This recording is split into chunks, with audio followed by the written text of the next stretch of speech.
Well, thank you, and good morning, everybody. Just to say a massive thank you, first of all, to Susie, Alex, and the team from Shifting Tides, not only for the invitation to be here today, but also an opportunity to speak to you briefly. As Susie said, my name is Michael Alcorn. I'm the Associate Pro Vice Chancellor for Sustainability and Strategic Projects, possibly the longest title in the university. But my role there is really to connect the research, the teaching, and the operation of the university together. That's only one facet of it, but the other part of it is, of course, that bit about how we work with our wider society. There's been a massive sea change in the university in the last decade, moving away from being a bit of an ivory tower to actually working out how we work in tandem with communities and with those who are working in areas that we feel are a priority. And of course, climate and sustainability are amongst the most important things we're now working on. Indeed, every research output in Queen's is now framed in the context of the 17 UN Sustainability Goals. So whether you're in medicine or in education or social sciences, the framework with which we see our research is very much in relation to those SDGs. And I think it goes beyond that, though. Just in the last 2 years, we hooked up with University College Cork, who have been long-term leaders around sustainability issues. And between the two universities, under the auspices of the UN Sustainable Development Solutions Network, we've now launched an all-island network. Now, there's lots of all-island networks going on. Our aim in doing this is really to connect academic research with communities, with policy, to try and help facilitate the really good things that are already happening. We're not trying to duplicate, we're just trying to join things up a little bit more. And we feel that's really, really important.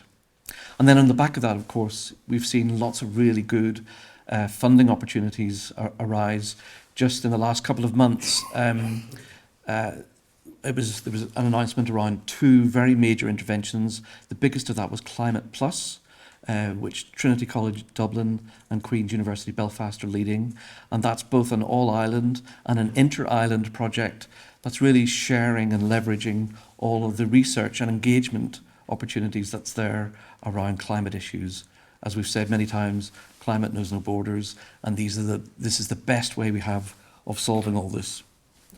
But not only my reason for being here is not only that I'm also a County Down person. I live between Killylea and Downpatrick, very close to Delamont Country Park, if you know that part of the world, and so share a similar love of the coast around this part of the world. But I think the other thing that has really thrilled me to be here today and learn about what's going on is my own background. I'm very much a blow-in.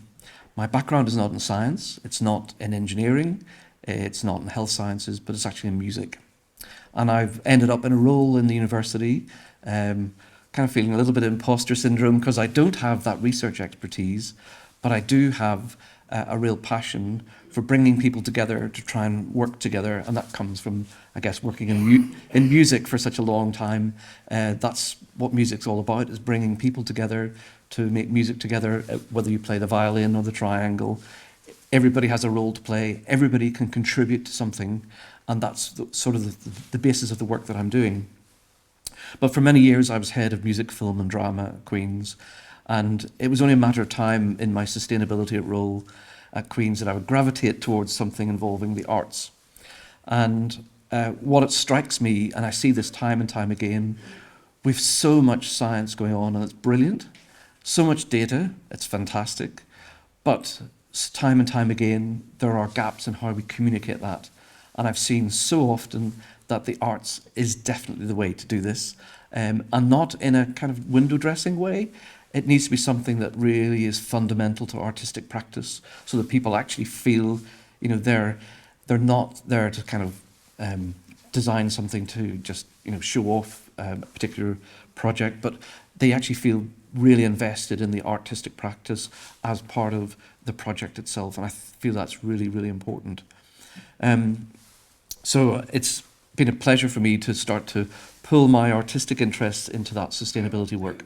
And if I can finish with this shameless plug, in mid-April, specifically the 18th to the 20th of April at Queen's. We're holding the first event, we were committed to doing this over the next number of years, Sustainability Festival.